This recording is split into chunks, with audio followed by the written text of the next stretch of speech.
It's our first Ethiopia crown jewel to come onto the menu. We are very lucky here at Royal that we have a lot of Ethiopian coffees and we get to taste them all. And Josh get to choose some of them for crown jewels. Yeah, no, it's been a fun project over the last Mhm. couple of years. Actually, in January, I got to go visit the station at which this was produced. So these coffees are coming to us from EDN.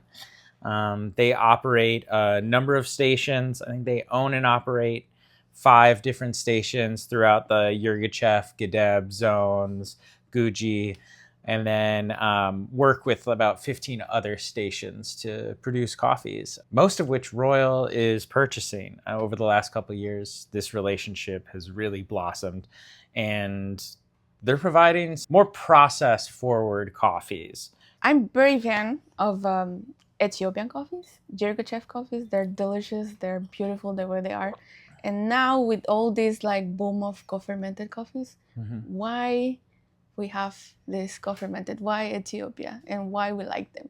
Like And I think what we find with these coffees, so this coffee in particular is co-fermented with an herb called rue, that is a traditional herb used in Ethiopian coffee ceremonies. So this herb in particular has a relationship with Ethiopian coffee and has been present and a part of these ceremonies for hundreds and hundreds of years, maybe even thousands of years. So intellectually, I think this co-ferment is one of my all-time favorites because it's really uniting this very contemporary approach to coffee and how do we use fermentation and processing to affect flavor.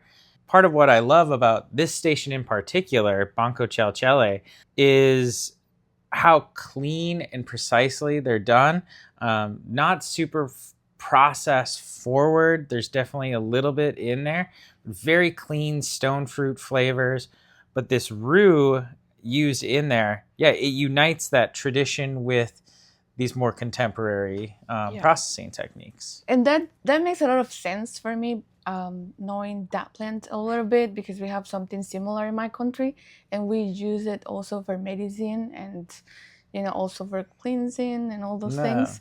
So I think it's very interesting to have a coffee that it was infused or co-ferment with that plant.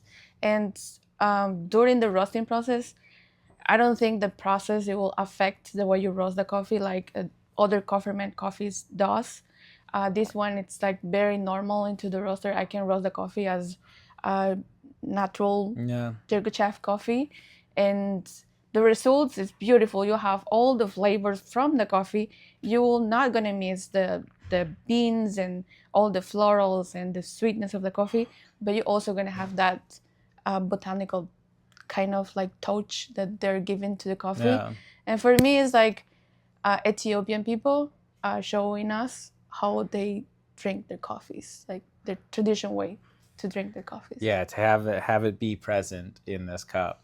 And that's part of what I love about the Banko Chelchele station is it's utilizing anaerobic fermentation, but the clarity you get, and they're very delicate with the approach. It's not overly fermented.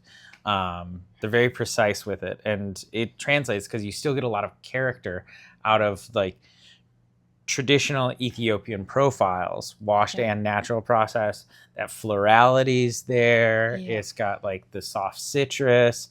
This leans a little bit more stone fruit, and that rue comes across in sort of a sweeter herbal character, more like basil and rosemary, but you get some of this slight bitterness there that like rounds it out in a really, really pleasant way.